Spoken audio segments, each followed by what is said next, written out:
Hi there everybody! So today we're going to read chapter 16, and chapter 16 is called The Oompa Loompas. Oompa Loompas? Everyone said at once. Oompa Loompas? Imported direct from Loomperland, said Mr. Wonka proudly.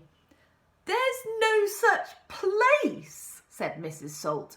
Excuse me, dear lady, but... Mr. Wonka, cried Mrs. Salt, I'm a teacher of geography. Then you'll know all about it, said Mr. Wonka. And oh, what a terrible country it is.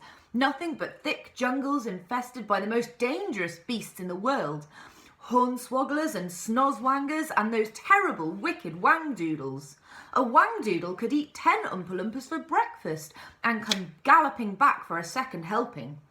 When I went out there, I found the little Oompa Loompas living in tree houses. They had to live in tree houses to escape from the wangdoodles and the hornswogglers and the snozzwangers. And they were living on green caterpillars, and the caterpillars tasted revolting. And the Oompa Loompas spent every moment of their days climbing through the treetops, looking for other things to mash up with the caterpillars to make them taste better. Red beetles, for instance, and eucalyptus leaves, and the bark of the bonbon tree. All of them beastly, but not quite so beastly as the caterpillars.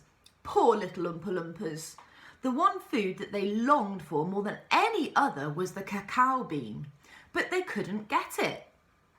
An Oompa Loompa was lucky if he found 3 or 4 cacao beans a year, but oh, how they craved them.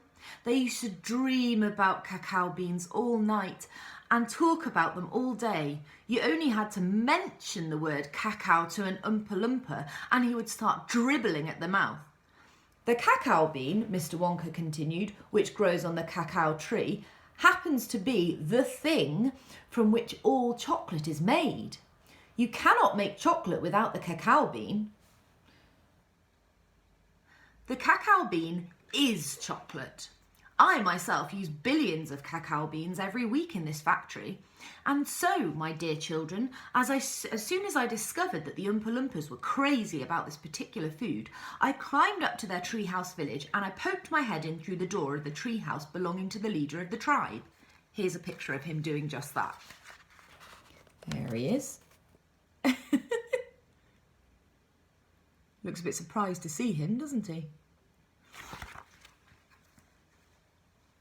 Oh, I've just got to find my space now. There we are. The poor little fellow, looking thin and starved, was sitting there trying to eat a bowl full of mashed up green caterpillars without being sick. Look here, I said, not speaking in English, of course, but in Oompa Loompish.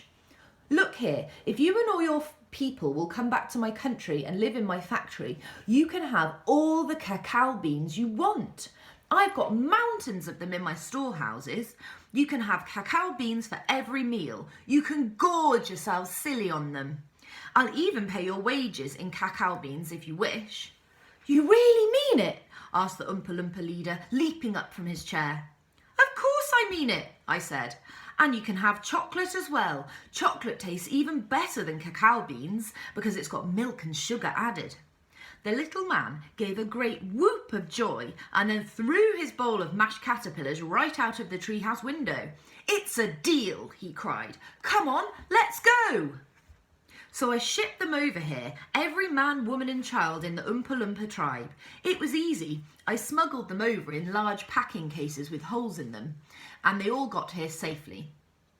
They are wonderful workers. They all speak English now. They love dancing and music.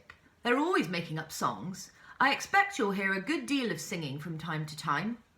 I must warn you though, they are rather mischievous. They like jokes. They still wear the same kind of clothes they wore in the jungle. They insist upon that. The men, as you can see for yourselves across the river, wear only deer skins. The women wear leaves and the children wear nothing at all.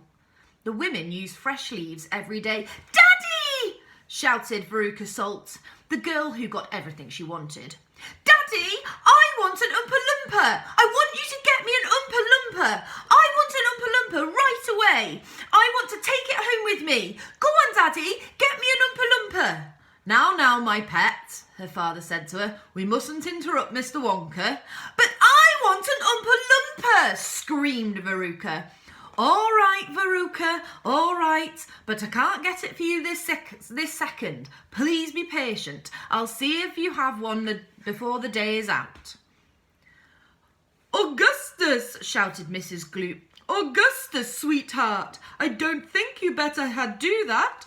Augustus Gloop, as you might have guessed, had quietly sneaked down to the edge of the river, and he was now kneeling on the riverbank, scooping hot melted chocolate into his mouth as fast as he could. That's the end of chapter 16. Thanks for listening. Bye.